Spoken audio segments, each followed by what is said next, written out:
Yeah, hi everyone. I'm Stephanie Byrd. I work for a 180-plus-year-old company called Schneider, and we are and always has been a leading technology provider, and I'm currently in the marketing department. I am a longtime Texas resident, not born here, but have been here 20-plus years. Growing up along the I-35 corridor, I lived in San Antonio for quite some time. I went to Baylor for marketing, and now I've got my roots in DFW with my husband and my pets and my 2 children. So I'm ready to start when you guys are ready. All right, well, we have your slides pulled up, so take it away. Cool. So the title of this, Personal Branding, Becoming Visible, and the Importance of Self. So I do apologize that this is a lot to take in.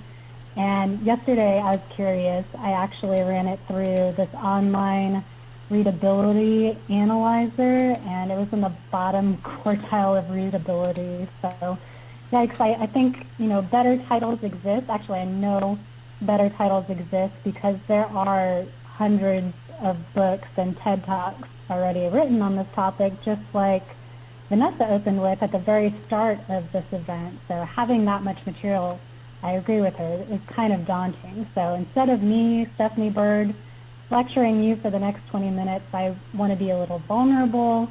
I'm going to share some personal anecdotes, and my intention is both to entertain and just inspire you. I know we're at the end of the day. So ready? Next slide. And I do have quite a bit of slides just because I love pictures, so forgive me if I pause in between as they kind of get catch up here. So, title on this slide, we make assumptions about each other based on available information. What information do you and I have about these Disney princesses? Sleeping Beauty, or Princess Aurora on the left there, she's pretty basic, right? We only see her 2 points of time in the movie. She's either an infant or it's her 16th birthday. So she is what we would consider a 2, maybe even a 1-dimensional character, meaning there's not a lot of depth in her character. A 2-dimensional character is pretty simple. They appear, they do things, but you don't really get to know them as people. Now Princess Jasmine in the middle here, she's less basic. She has a wider range of emotions that we see, and she shows a little bit of character, but she's still fairly 2-dimensional. But Moana here on the right, she's multi-dimensional. And more interesting, some of her dimensions will conflict with one another. If you see in the movie, she is in line to be the next village leader, but as an explorer, she doesn't want to be tied down. So she goes through these moments of self-doubt on the screen, and that just makes her relatable. So I want you to think of depth and dimensions really just as the number of measurements needed to vividly describe you or a person. So just consider, how many dimensions are you showing others, either online or in person? Are they able to see you as an interesting, relatable character? So depth actually greatly improves the engagement that we have with others, and it improves your believability. Flat personal brands kind of easily lose people's interest. Next slide. So based on our available information about these Disney princesses, you and I can make assumptions of what their tweets would sound like. She goes, so sleepy today, hashtag good night. Oh, it's such a long day ahead of me, I can't wait to go home and cuddle with Raja. Or Moana says, check out my new album, sorry for the misspelling, with Lin-Manuel. Proceeds are going to benefit the new coconut grove. So this is what you would call on brand. So think of what maybe some of your friends or colleagues would post if they were trying to sound like you, and also whether or not you'd like that. Next slide.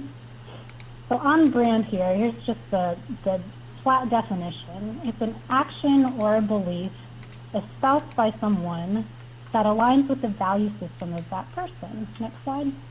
Versus an off-brand, which is usually referred to when there's a cheap or inferior brand or grade. So Dr. Dazzle here probably wouldn't sell well in Dr. Pepper territory here in Texas. And I'm not sure about hot dog knolls. I do like hot dogs and I do like McDonald's, so I'm kind of curious. So I just showed this because when you're off-brand, or if you just try to copy-paste another person's brand's values and characteristics, it's not going to work. You've got to be authentic to yourself, kind of pulling on that last presentation keynote. It's important to be yourself, and I'm also referencing back to the title slide here on the importance of self. Next slide. So I'm going to reiterate again, we make assumptions about each other based on available information that we have. So here's the available information you have about me.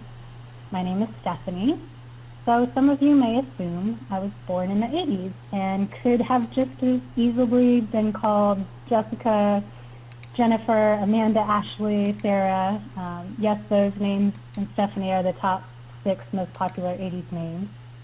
I told you I was in marketing.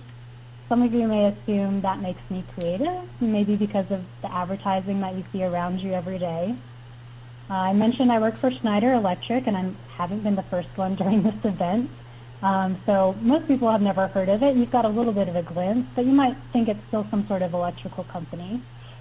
And then you saw me share Disney pictures, so maybe you think I'm kind of silly, or maybe I've got young children. Next slide. Those are all fair assumptions, and mostly positive ones. But we don't always have control over what other people's assumptions are. So maybe the name Stephanie actually reminds you of that mean girl from your high school with the same name and probably the same way. Or maybe you're not a big fan of what marketing does within society, and you think maybe only manipulative people work in marketing. Maybe you have heard of Schneider Electric, and they're your competitor, and now I'm the enemy. And maybe you kind of scoffed at the Disney pictures and thought, well, she's not taking this presentation seriously. So, the nice part about personal branding is that in general, I get to choose, you get to choose what information I make available to you. But I can't always control how you'll ultimately interpret it. And if we go to the next slide, we'll learn that that's okay. Because the best thing you can do, really, is just to be genuine and authentic, and hence the importance of self. You will not ever, come across as likable to 100% of the population. So it's not even worth trying. Just be genuine and authentic. But believe it or not, sometimes it's hard as yourself to identify what makes you genuine and authentic. We can be a little too close to the subject matter, which is ourselves. And there's a lot of dimensions to process here. So here's what I did in 2018. I got asked by my company's leadership to do an activity here, and they wanted me to share 3 words that describe me. And I can think of, 100 words and more to describe myself. So I wanted some help narrowing it down. And I thought my friends on Facebook could just oversimplify me to me. So if you hit the next slide, you'll see most of the words I received back. And I've got some nice friends. No one was mean. Adventurous, I liked that one. I wouldn't have thought of it myself. Good listener, smart, trustworthy. And some of these words are repeated. I just kind of took them out to clean this up. But what I did is I subjectively categorized in my own mind what each word, I just kind of put each word in each category and picked the 3 categories that were kind of most repeated throughout my friends' comments. And if you go to the next slide, you'll see that what I bucketed these categories as was kind, passionate, and thoughtful.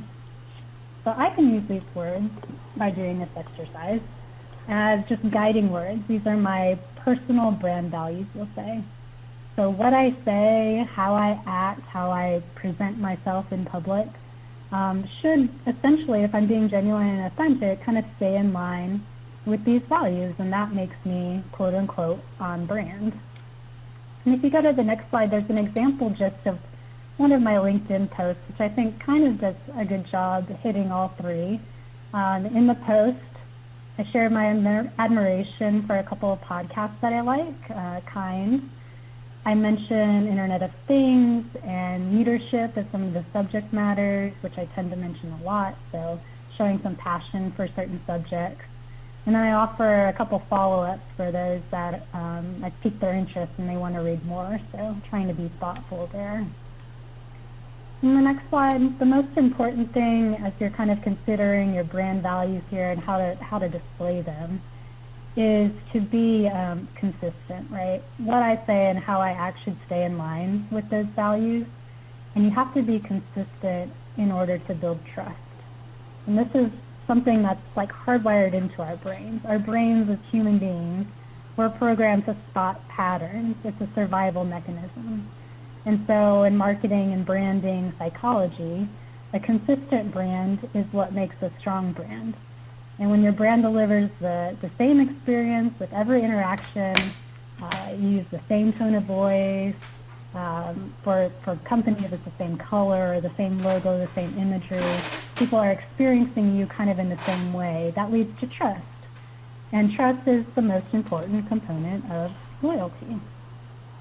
Maybe hit the next slide there. Just go 2 forward here. So no consistency makes your brand forgettable. Flip side of the coin. Consistency builds trust. No consistency makes your brand forgettable. So if we look on this slide here, I went to a marketing conference a couple years ago, and the chief marketing officer of Burger King was giving a presentation. And in his presentation, he was very candid. He talked about how the company's external brand, before he assumed his role, of course, was not completely consistent. And these weren't the examples he gave, but I found plenty of examples out there. One Halloween, he did a really scary campaign about a pretty familiar-looking clown mascot of its competitor.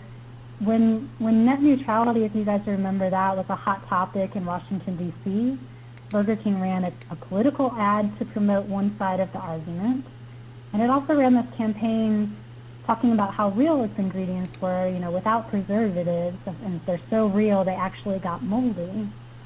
So the company comes across as like a scary jokester, a political activist, and a healthy place to eat. So absolutely no consistency, sorry.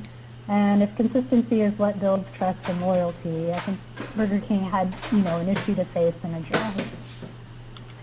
So moving on to the next slide really quick, just kind of gives the next topic at hand, becoming visible, because now we've kind of cultivated our brand, figured out where our guidelines are. And if we go to the next slide, you have to actually make it visible. You can have a great brand and you've got it all in your head, but you can't just keep it at home, especially if you're working from home. No one's going to see you. So it requires work to get it out there. I kind of threw some ideas on this slide. Here's a quick list of things that have personally worked for me. And if I had to oversimplify into 2 categories here, it's showing up and doing something. So showing up is just about the repetition, getting your name out on a consistent basis. And doing something is actually showing that you have ambition, that you have ideas, and kind of giving you that dimension that you would not otherwise have if you're just showing up and not saying anything. So on the show up side, look into your office. There are probably office groups that you can get plugged into, probably some office events you can show up at. I know we're all busy, but make some time to get to network with new people and just kind of show up at these office events. And when you do show up, even in regular meetings with your teammates, make sure you're speaking it. And if it's hard to speak up, you got to lean in. You got to find an opportunity to just kind of, even if it's physical, lean into the desk and make it known that you've got something to say. Find an association, much like this one or others around the DFW area, and get plugged in. I think that's one of the greatest compliments I got recently, as someone told me, yeah, you're so plugged in. I had the right answers for this person. I made the right connection, so I really appreciated that compliment. And then on the do something side, something that they do at my company is encourage you to gather the right skills in 3 different ways: education, exposure, and experience, which I think is a great, it really covers your basis, I guess, and how you obtain the right skills. You can do that also by volunteering for an extra project. Be direct with your manager. I know this was mentioned earlier. Just tell them what your ambition is. Tell them where you want to go, what you want to do. Don't get scared to have that conversation. And just realizing that I put get plugged in twice, so sorry about that, but I obviously think that's super important. Next slide. got a couple more here.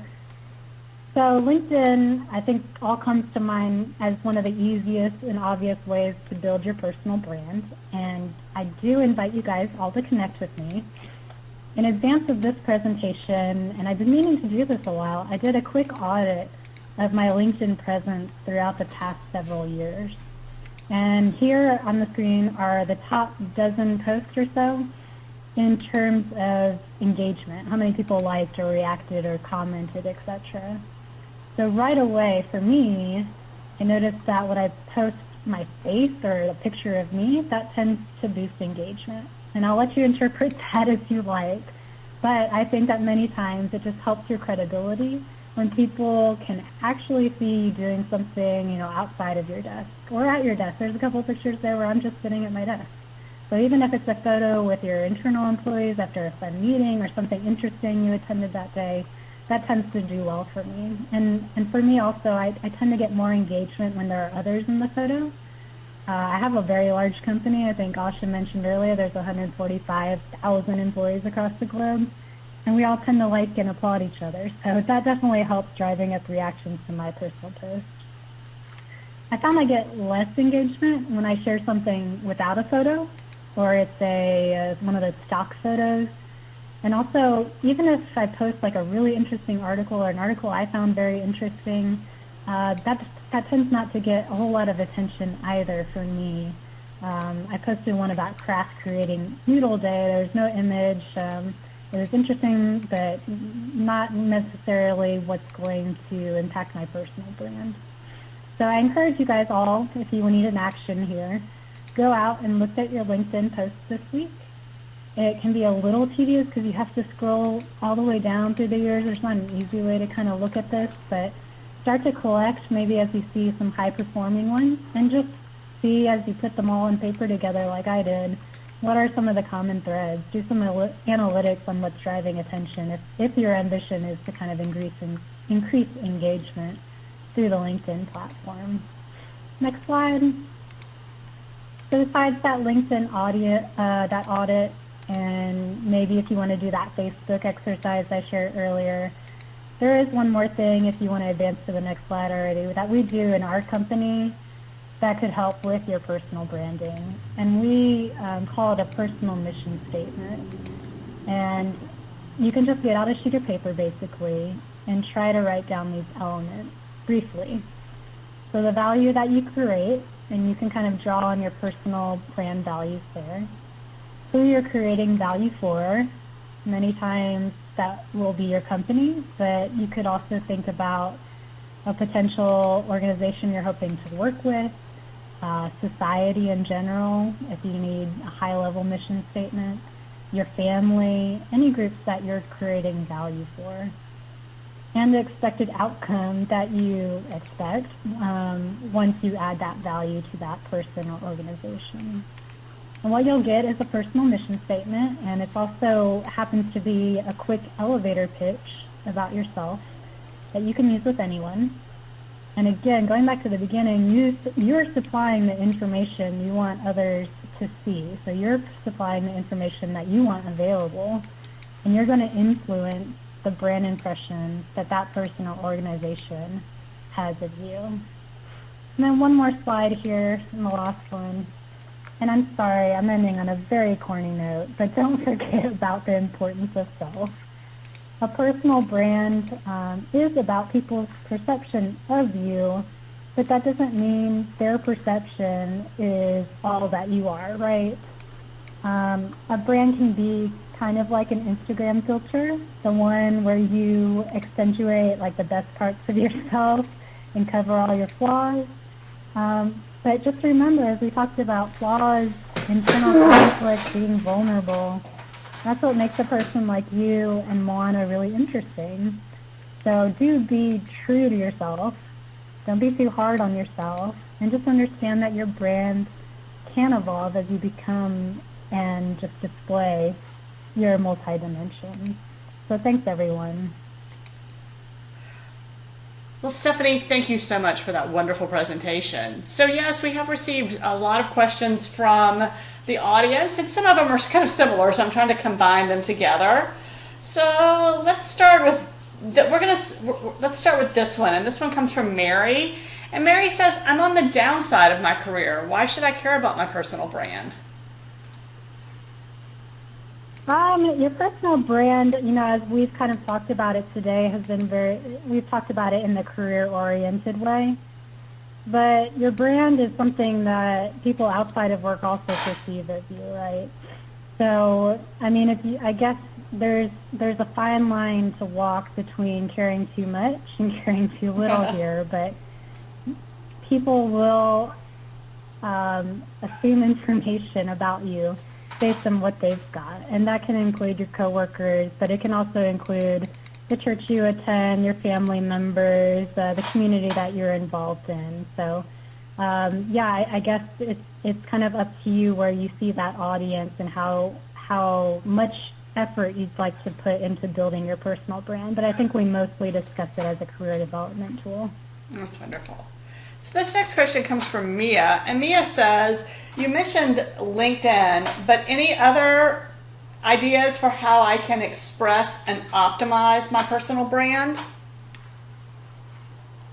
Yeah, I think LinkedIn, like I said, is the most obvious. And we also kind of maybe hit a little bit harder on the digital perception, but your brand, like I said, is reflected in your everyday activities. So if you're in an office, if you're moving about in certain organizations, they're going to perceive you in the physical environment as well. So that's definitely one other big place to think about what you're putting out there. The others, I'd say, on the more traditional branding side of things, think about a blog. That can get a lot of attention. Think about Instagram is big now, the different social media platforms, Twitter, the normal places that people, if you're trying to reach a broad audience, right, you're trying to create a personal brand that's going to reach a lot of different people, think about those social media platforms. Well, this next question comes from Tyra, and Tyra says, "Any advice on talking to a coworker who's harming their personal brand?" I have a story that came out, or not necessarily a story, but there was a guy that I was also debating, like, how to have this conversation with. What I saw him kind of put online was not quite exactly how our company would like to be represented, and maybe reflected poorly. So, when I was wrestling with this in my mind, I think one thing that helps within our company is that we do have social media guidelines or policies, procedures that we can kind of go back to, and so it's a little bit easier to have something written down and have that conversation with that person who might not be following the recommended guidelines. But I do think it's worth speaking up if you have a good relationship with that person, and just suggesting what they're doing, how it might be perceived. But no feedback is complete without some recommendations as well. So instead of just being negative, if there was an alternative or a class they could take or some sort of improvement they could also make, I think that would be greatly appreciated. Well, that's wonderful. So I think this is going to be our last question. It's kind of a combination of a few people's questions. We've got a lot of questions about how do you start out. So I'll take this question from Tina, and Tina says, "What would you tell people to focus on as a starting point for their personal brand?" I go back to what makes you you, and what are some of the core interests that you have, what are some of the core values that you want to portray. If you're really into horses, if you're really into one thing or another, I think that's a great place to start sharing information out there, either on social media or in your conversations with other people. I think that brings a lot of authenticity and credibility, and it's something that's easy to start with because you're already interested into it, and you already can probably speak quite eloquently about it. So that's where I would go first, is sharing how you're involved with the passion that you love. And if it is horses, just to draw on some easy example, show pictures of you taking care of one, post some articles that have been interesting about horses and horse raising, etc. So start with something you love. Oh, that's a wonderful idea. Well, Stephanie, I think it's time for us to wrap for the afternoon. So as we wrap up, do you have any final advice or words of wisdom for our listeners today? Nope, I guess I don't, given that silence. I'm really appreciative that everyone is asking great questions. Thank you. Well, Stephanie, thank you for your time this afternoon. Thank you. So thank you to all our speakers today, both our panel members and our keynote speakers, and thank you to all our listeners as well and all your insightful questions. Without all of you, these events would not be possible. So let's continue to support women's leadership and learn from one another. So be safe, be kind to yourselves, and be well. So until next time, this is Ginger Whatley signing off. Have a wonderful afternoon, everyone.